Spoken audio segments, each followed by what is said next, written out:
They said the assassin was caught red-handed. Case closed. But what if the real killer never even touched the gun? June 5th, 1968. Just after midnight, Robert F. Kennedy, brother of the slain President JFK, lies bleeding on the floor of a Los Angeles hotel kitchen. Minutes earlier, he had declared victory in the California Democratic primary and was on his way to possibly becoming President of the United States. The official story? A lone gunman, Sirhan Sirhan, fired the fatal shots at point-blank range. But decades later, forensic contradictions, eyewitness accounts, and suppressed audio recordings suggest something much darker. A cover-up. In this video, we're peeling back the layers of one of the most unsettling political murders in modern American history. We are diving into the evidence, the contradictions, and the players behind the scenes. What you're about to hear may change what you think you know forever. In 1968, America was breaking apart. The Vietnam War was at its peak. Martin Luther King Jr. had just been assassinated. Faith in the government was collapsing. And then came Robert F. Kennedy, a voice of compassion, reform, and hope. He campaigned with grit and raw emotion, rallying poor communities, opposing war, and confronting racism head-on. He wasn't just running for president. To millions, he was a second chance for a broken country. On June 4th, 1968, RFK won the California primary. That night, at the Ambassador Hotel in Los Angeles, he stood at the podium and said, "Now it's on to Chicago, and let's win there." Moments later, he was dead. The LAPD claimed Sirhan Sirhan, a 24-year-old Palestinian, shot Kennedy with a .22 caliber revolver. Motive? His anger over Kennedy's support for Israel.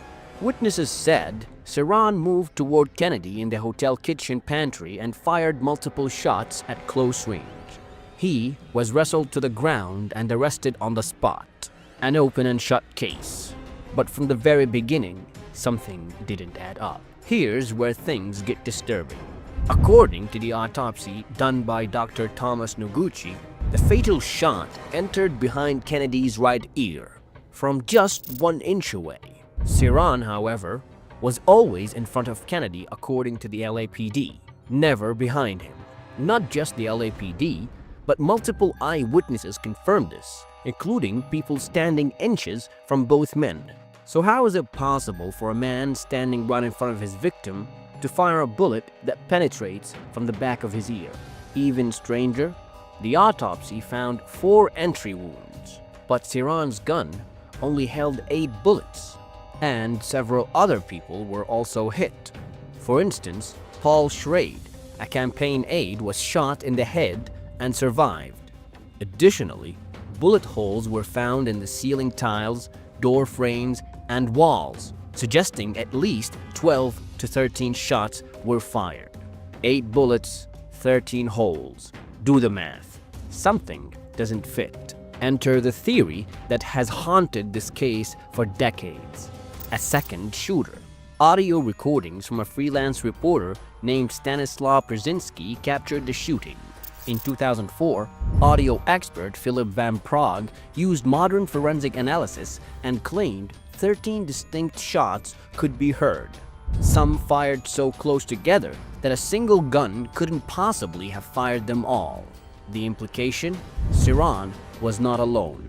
One witness even said she saw a security guard behind Kennedy raise his arm just before the shots rang out. His name? Thane Eugene Cesar, a part-time security guard with pro-war, right-wing views.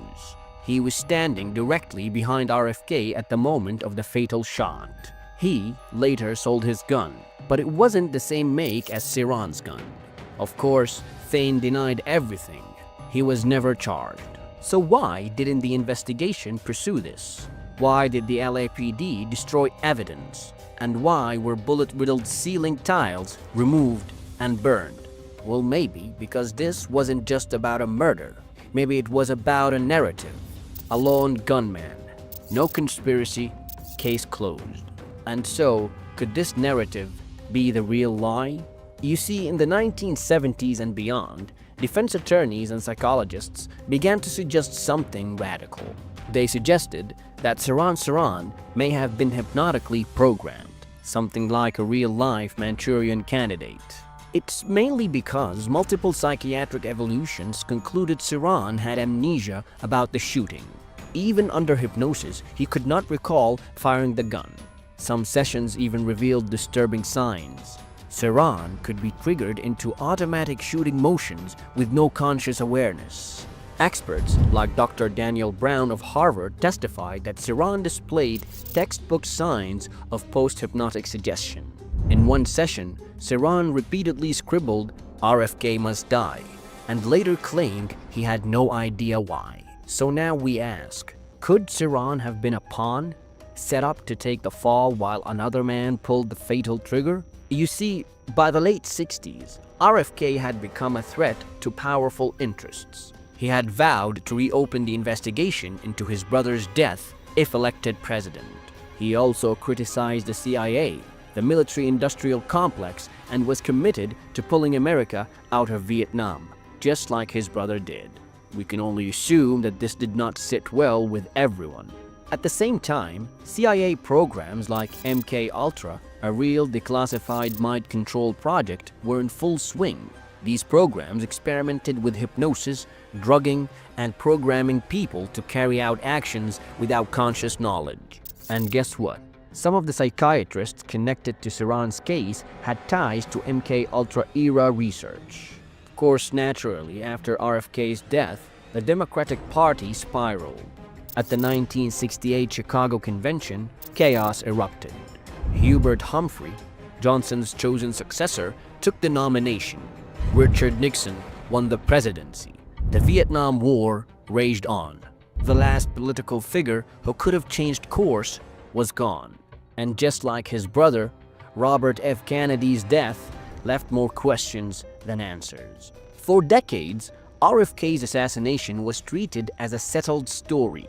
However, the truth kept seeping through the cracks. For instance, in 2018, RFK Jr, Robert's own son, met with Sirhan in prison and publicly stated he did not believe Sirhan killed his father.